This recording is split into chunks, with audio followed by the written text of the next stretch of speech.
Hello friends, नमस्कार। एक बार फिर स्वागत करेंगे आपके अपने यूट्यूब चैनल जीडीएस के क्लासेस में। साथियों, आज के वीडियो में हम बिहार पुलिस कांस्टेबल के लिए 25 अगस्त को जो आपका एग्ज़ाम होने वाला है, इसके लिए विशेष सीरीज लेके आए हैं, जिसमें आपको काफ़ी ज़्यादा इंपॉर्टेंट क्वेश्चन मिलेंगे जो आपके एग्ज़ाम में काफ़ी इंपॉर्टेंट होंगे। तो वीडियो के लास्ट तक बने रहिएगा। चलिए, जितने क्वेश्चन दिए जा रहे हैं सबको सॉल्व करने का प्रयास करेंगे हम लोग। और वीडियो अच्छी लगी तो वीडियो को लाइक करिएगा, कमेंट करिएगा और शेयर करिएगा, चैनल को सब्सक्राइब करिएगा साथियों। चलिए स्टार्ट करेंगे पहले क्वेश्चन से कि निम्नलिखित में से कौन एक सिंधु घाटी सभ्यता के खोजकर्ता थे। अब सिंधु घाटी सभ्यता की यहाँ पे बात आई है, 1921 में इसकी खोज होती है, ठीक है। और 1921 में इसकी खोज होती है और इसके खोजकर्ता थे दयाराम राय बहादुर दयाराम साहनी, इनका पूरा नाम है। वैसे दयाराम साहनी इनको कहा जाता है, ठीक है। चलिए नेक्स्ट है, ऋग्वेद में सबसे प्रमुख देवता कौन है। तो ऋग्वेद में सबसे प्रमुख देवता का वर्णन किया गया है, वो आपके इंद्र देवता हैं। ऑप्शन नंबर यहाँ पे आपका सी राइट आंसर हो जाएगा। नेक्स्ट क्वेश्चन देखिए, राजस्थान में माउंट आबू पर दिलवाड़ा मंदिरों का निर्माण निम्नलिखित में से किस धर्म के अनुयायियों द्वारा किया गया था। तो ये हो जाएगा आपका जैन धर्म, ठीक है। जैन धर्म का यहाँ पे मंदिर है माउंट आबू पर दिलवाड़ा का जैन मंदिर लिखा रहता है आपका, तो ये जैन मंदिर, ठीक है, जैन अनुयायियों द्वारा किया गया था। नेक्स्ट है, वेद शब्द का अर्थ बताइए। वेद शब्द का यहाँ पे अर्थ आपको बताना है साथियों। तो वेद शब्द का यहाँ पे अर्थ हो जाएगा आपका ज्ञान। ऑप्शन नंबर यहाँ पे आपका ए बिल्कुल राइट आंसर हो जाएगा। नेक्स्ट क्वेश्चन देखेंगे कि उपनिषद शब्द का वास्तविक रूप से यह अर्थ होता है क्या। तो अपने ग्रुप के सम्मुख बैठा यानी कि पास बैठना। ऑप्शन नंबर यहाँ पे बी आपका बिल्कुल सही आंसर हो जाएगा। नेक्स्ट क्वेश्चन देखेंगे, अशोक ने किस बौद्ध साधु से प्रभावित होकर बौद्ध धर्म अपनाया। तो अशोक की बात करेंगे तो मौर्य वंश का तीसरे नंबर का राजा था ये, और ये कलिंग यानी कि 261 ईसा पूर्व में इसने कलिंग का युद्ध लड़ा था। तो इसमें इसने विजय को हासिल किया था, प्राप्त किया था। इसमें लाखों लोग मारे गए थे। तो इससे शुभ होकर इसने जो उपगुप्त आपका बौद्ध साधु था, इसने अशोक को बौद्ध धर्म की दीक्षा दिलाई थी। ऑप्शन नंबर यहाँ पे सी बिल्कुल सही हो जाएगा। नेक्स्ट है, मानव के दुखों के अंत के लिए अष्टांगिक मार्ग यानी कि पथ का प्रतिपादन किसने किया था। तो मानव के दुखों के अंत के लिए अष्टांगिक मार्ग साथियों जब भी आपके एग्जाम में पूछे, आप सीधे सीधे गौतम बुद्ध यानी कि बौद्ध धर्म के पास चले जाइएगा। ऑप्शन नंबर यहाँ पे बिल्कुल डी सही आंसर हो जाएगा।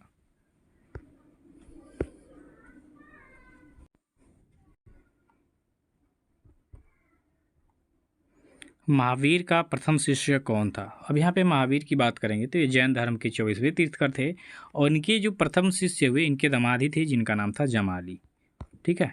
नेक्स्ट है, न्याय सूत्र किसने लिखा था। तो न्याय सूत्र की बात करेंगे तो न्याय सूत्र को लिखने वाले थे महर्षि गौतम। ऑप्शन नंबर यहाँ पे डी आपका राइट आंसर हो जाएगा। नेक्स्ट है, निम्नलिखित में से किस मुद्रा में गौतम बुद्ध ने सारनाथ में अपना पहला उपदेश दिया था।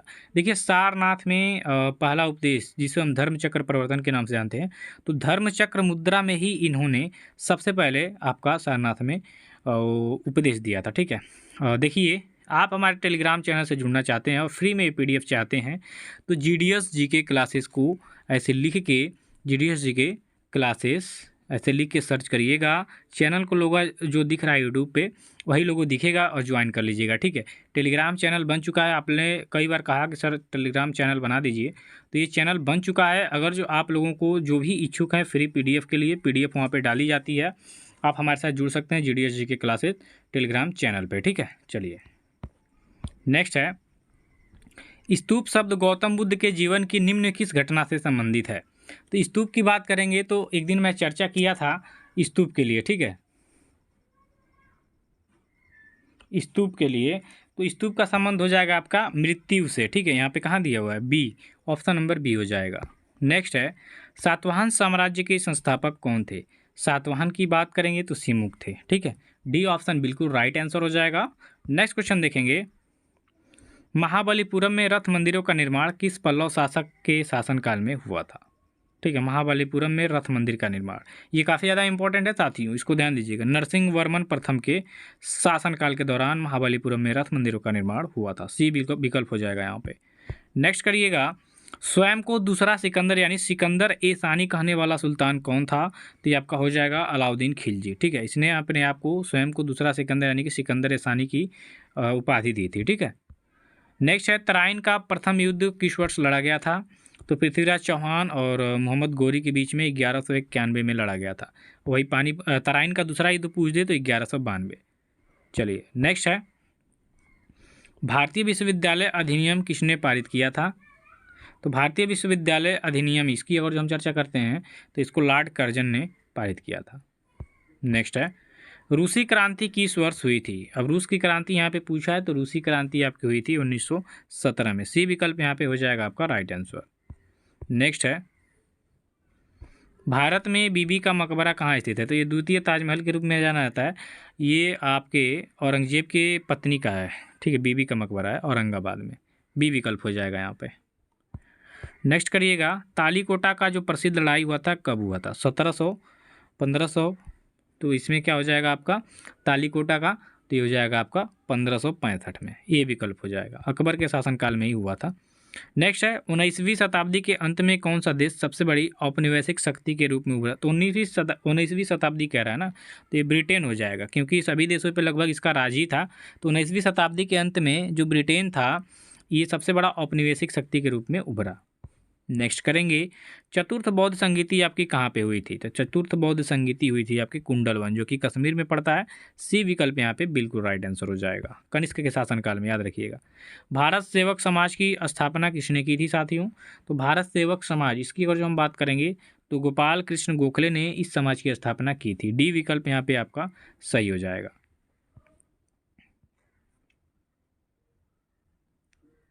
नेक्स्ट है, गुरु गोविंद सिंह द्वारा खालसा पंथ की स्थापना कब की गई थी? तो गुरु गोविंद सिंह, इनका जन्म पटना में हुआ था ना।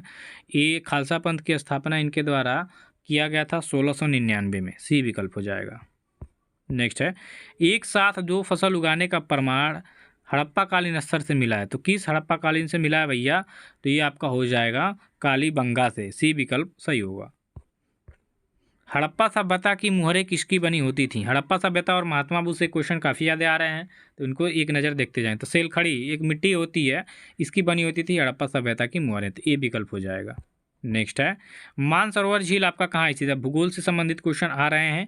ये हो जाएगा आपके तिब्बत में, ठीक है, जो कि अभी चीन का कब्जा किया हुआ है ना। तो मानसरोवर झील आपके तिब्बत में स्थित है। डी विकल्प हो जाएगा आपका। पटाखा किस देश की मुद्रा है साथियों? अब पटाखा की यहाँ पे बात करेंगे तो ये हो जाएगी आपके मकाऊ की, ठीक है, ऑप्शन नंबर ए। नेक्स्ट है, तुलबुल परियोजना आपके किस नदी पर स्थित है साथियों? तो तुलबुल परियोजना आपका हो जाएगा झेलम नदी के ऊपर। ऑप्शन नंबर बी हो जाएगा। नेक्स्ट है, विश्व स्वास्थ्य दिवस किस तिथि को मनाया जाता है? तो विश्व स्वास्थ्य दिवस आपका ये मनाया जाता है आपके 7 अप्रैल को। ऑप्शन नंबर सी करिएगा, ठीक है, विश्व स्वास्थ्य दिवस। नेक्स्ट है, गंगा नदी को बांग्लादेश में क्या कहा जाता है? तो गंगा नदी को बांग्लादेश में पद्मा के नाम से जाना जाता है। डी विकल्प यहाँ पे आपका बिल्कुल सही हो जाएगा। नेक्स्ट का क्वेश्चन है, किस देश की मुद्रा को टका कहा जाता है? अब टका किस देश में चलती है भैया? तो ये आपके बांग्लादेश में चलती है, ठीक। अभी बांग्लादेश में क्या हुआ था, जल्द ही तख्ता पलट हुआ ना, यहाँ पे सैनिक शासन लागू हो गया। वहाँ की जो प्रधानमंत्री थी शेख हसीना, वो भारत में शरण ली हुई हैं, ठीक है। राजनीति काफ़ी घमाघमी वाला चल रहा है वहाँ पे। कई सारे वीडियो में देखा गया कि वहाँ के जो अल्पसंख्यक में हिंदू हैं उन पे काफ़ी ज़्यादा अत्याचार किया जा रहा था बांग्लादेश के मुसलमानों के द्वारा, ठीक है, एकदम हिंसक हो गया था, ठीक है। एक मैं वीडियो देखा जिसमें एक हिंदू था तालाब में, उसको मतलब दौड़ाते लाए सब वहाँ के जो मुसलमान स्थानीय लोग थे, वो तालाब में कूद गया बेचारा। तो उसको इतना पत्थर मारे सब, वहाँ की जो लेडीज़ हैं जेंट्स हैं सभी लोग इतना पत्थर से मारे कि वो बेचारा उस पानी में डूब के मर गया। तो ये कहीं ना कहीं वीडियो दुख दहलाने वाली थी, ठीक है। तो उस पर चर्चा नहीं करना है क्योंकि एग्ज़ाम है तो उसको देखना है, लेकिन ये गलत चीज़ है कि नहीं। नेक्स्ट है, भारत में सर्वाधिक कोयला भंडार किस राज्य में पाया जाता है? तो भारत में सर्वाधिक कोयला भंडार की बात करेंगे तो ये आपके झारखंड में पाया जाता है। सी विकल्प यहाँ पे बिल्कुल सही उत्तर हो जाएगा। बिहार झारखंड बगल में ही है ना, झरिया जो कोयला के लिए काफ़ी ज़्यादा ही फेमस है। नेक्स्ट क्वेश्चन है, भारत में पेट्रोलियम का अग्रणीय उत्पादक राज्य कौन सा हो जाएगा? तो ये हो जाएगा आपका गुजरात राज्य। ऑप्शन नंबर यहाँ पे डी हो जाएगा। नेक्स्ट है, नर्मदा एवं ताप्ती नदियों के मध्य कौन सी पर्वत श्रेणी स्थित हो जाएगी? तो ये हो जाएगी आपकी सतपुड़ा पर्वत श्रेणी। बी विकल्प यहाँ पे सही करिएगा, ठीक है। चलिए नेक्स्ट है, दक्षिण भारत का कश्मीर किसे कहा जाता है? अब देखिए यहाँ पे एक इम्पॉर्टेंट क्वेश्चन ये हो जाएगा कि दक्षिण भारत का कश्मीर, ठीक है, तो ये भैया केरल को कहा जाता है, याद रखिएगा। केरल की बात करेंगे तो टूरिज्म के दृष्टि से देखेंगे तो एक काफ़ी ज़्यादा मायने रखता है कि नहीं। टूरिज्म यहाँ पे जो कि पर्यटक काफ़ी ज़्यादा आते हैं यहाँ पे घूमने। और केरल में सभी लोग जानते हैं कि शिक्षा जो है भारत में, शिक्षा का जो परसेंटेज है यानी साक्षरता दर वो सबसे ज़्यादा है महिला पुरुष सब में। और लिंगानुपात की बात करेंगे तो लिंगानुपात में भी ये काफ़ी ज़्यादा यहाँ पे महिलाएं ज़्यादा हैं पुरुषों की अपेक्षा, ठीक है। तो ये केरल आपका काफ़ी ज़्यादा इंपॉर्टेंट है। तो दक्षिण भारत का कश्मीर किसको कहा जाता है, केरला को, ठीक है। तिरुवनंतपुरम यहाँ की राजधानी है। काफ़ी ज़्यादा मंदिरों से भी आप देखेंगे यहाँ के जो मंदिर हैं वो काफ़ी ज़्यादा देखने लायक हैं, है कि नहीं। बहुत ज़बरदस्त डिजाइन से तैयार किए गए। विश्व पर्यटन दिवस कब मनाया जाता है आपका, तो विश्व पर्यटन दिवस का क्या हो जाएगा आपका, तो ये हो जाएगा आपका 27 सितंबर को। डी ऑप्शन बिल्कुल सही हो जाएगा। नेक्स्ट है सर्वाधिक मसाला उत्पादक राज्य कौन सा हो जाएगा। अभी देखिए कल के एग्जाम में पुलिस में ये पूछा था सर्वाधिक मसाला उत्तर प्रदेश के उत्पादक राज्य कौन, उसमें केरल नहीं दिया था, ठीक है। तमिलनाडु, कर्नाटक दिया था, असम दिया था और दिया था, ठीक है। तो यहाँ पे तो केरल होगा आपका क्योंकि केरल सर्वाधिक है। हाँ, उसमें करंट का पूछा था कि 2020-21 में सर्वाधिक मसाला उत्पादन करने वाला राज्य कौन था। ग्रामीण विकास संस्थान RDI कहाँ स्थित हो जाएगा आपका, तो ये आपके हैदराबाद में। ऑप्शन नंबर डी करिएगा। नेक्स्ट है एशियाई विकास बैंक का मुख्यालय। देखिए ये संस्थाओं से संबंधित क्वेश्चन आ रहे हैं, इनको भी कवर करते चलेंगे। तो हो जाएगा इसका मनीला में। एशियाई विकास बैंक, इसका मुख्यालय आपका फिलीपींस के मनीला में स्थित है। नेक्स्ट है अंतर्राष्ट्रीय श्रम संगठन ILO, ठीक है। इसका संगठन अगर इस संगठन का मुख्यालय आप देखेंगे तो ये तो भैया जेनेवा में हो जाएगा। Option number B. नेक्स्ट है राष्ट्रमंडल का मुख्यालय कहाँ स्थित हो जाएगा, तो राष्ट्रमंडल जो गेम्स हैं इनका मुख्यालय हो जाएगा आपका लंदन में। ए विकल्प इसका राइट आंसर हो जाएगा। नेक्स्ट है प्रथम विश्व कप जो फुटबॉल का हुआ था इसका विजेता देश कौन है, तो प्रथम विश्व कप फुटबॉल का जो विजेता है वो उरुग्वे है। ऑप्शन नंबर यहाँ पे आपको बी सही करना है। नेक्स्ट है अर्जुन पुरस्कार की शुरुआत कब हुई थी, तो सब देखिए अर्जुन पुरस्कार की बात करेंगे तो ये खेल के क्षेत्र में दिया जाता है, ठीक। और इसकी शुरुआत आपकी हुई थी 1961 में। सी विकल्प यहाँ पे सही करिएगा, ठीक है। अर्जुन पुरस्कार किस क्षेत्र में दिया जाता है साथियों, तो ये आपके खेल के क्षेत्र में दिया जाता है, ठीक है। तो खेल में उत्कृष्ट जो क्या बोलते हैं प्रदर्शन जो करते हैं जो लोग, तो उनको ये दिया जाता है, ठीक है, खेल के क्षेत्र में। चलिए कल उत्तर प्रदेश पुलिस के एग्जाम में पूछा था अर्जुन पुरस्कार किस क्षेत्र में दिया जाता है। प्रथम भारतीय महिला ओलंपिक विजेता कौन है, तो ये भारत की बात करेंगे तो कर्णम मल्लेश्वरी हो जाएगी। कांस्य पदक जीती थी इन्होंने, तो यहाँ पे ऑप्शन नंबर डी को सही करिएगा। नेक्स्ट है एटलस पर्वत आपके किस महाद्वीप में स्थित है, तो ये आपके हो जाएगा अफ्रीका महाद्वीप में। ए विकल्प राइट आंसर हो जाएगा इसका। नेक्स्ट है स्वेज नहर का निर्माण कब किया गया था साथी। ये क्वेश्चन आपसे एग्जाम में पूछ सकता है, अभी पूछा नहीं है लेकिन पूछेगा जरूर। अब जिस दिन पूछ दे तो स्वेज नहर की बात करेंगे तो हो जाएगा आपका 1869 में। अब आपका RPF SI कांस्टेबल का बैच जल्दी स्टार्ट हो जाएगी। नंदा देवी चोटी आपके किस राज्य में स्थित हो जाएगी, तो नंदा देवी चोटी की बात करेंगे तो ये आपके उत्तराखंड में स्थित है, ठीक है। तो सभी साथीगण ध्यान दें, RPF SI कांस्टेबल की बैच जल्द ही लॉन्च की जा रही है, सभी लोग जुड़ जाइएगा, ठीक है। चलिए नेक्स्ट है कमेंट करके जरूर बताइएगा बिहू किस राज्य का लोक नृत्य हो जाएगा, तो इसको आप असम करिएगा, बी विकल्प हो जाएगा। नेक्स्ट है पाइका लोक नृत्य का संबंध किस राज्य से हो जाएगा, तो पाइका लोक नृत्य हो जाएगा आपके झारखंड राज्य से। ऑप्शन नंबर ए इसका राइट आंसर हो जाएगा। नेक्स्ट है लोक चित्रकला मधुबनी किस राज्य में लोकप्रिय है, तो लोक चित्रकला मधुबनी की बात करिएगा तो ये आपके बिहार में स्थित है, बी विकल्प हो जाएगा। नेक्स्ट करिएगा भारत के संविधान में किस संशोधन के अंतर्गत वस्तु एवं सेवा कर यानी कि GST लगाया गया है, तो ये आपके 101वें जो संविधान संशोधन है इसके अंतर्गत GST को लगाया गया था। नेक्स्ट है किस संविधान संशोधन एक्ट के तहत मतदाताओं की आयु, यहाँ पे आगे हो गया, यहाँ पे आयु रहेगा 21 वर्ष से घटाकर, ठीक है, घटाकर 18 वर्ष की गई। तो इसका हो जाएगा आपका 61वें संविधान संशोधन अधिनियम के द्वारा। नेक्स्ट है प्रथम पिछड़ा वर्ग आयोग का गठन कब किया गया, तो प्रथम पिछड़ा वर्ग आयोग इसकी जब हम चर्चा करते हैं तो ये आपके 1953 में। डी विकल्प हो जाएगा। संविधान के किन संशोधन द्वारा अनुच्छेद 338 में संशोधन करके अनुसूचित जाति तथा जनजाति आयोग के गठन के संबंध में प्रावधान किया गया था। ये भी इंपॉर्टेंट क्वेश्चन है, ठीक है, वेरी इंपॉर्टेंट करिएगा। तो इसका राइट आंसर क्या हो जाएगा आपका, इसका हो जाएगा आपका 65वें संविधान संशोधन अधिनियम के द्वारा।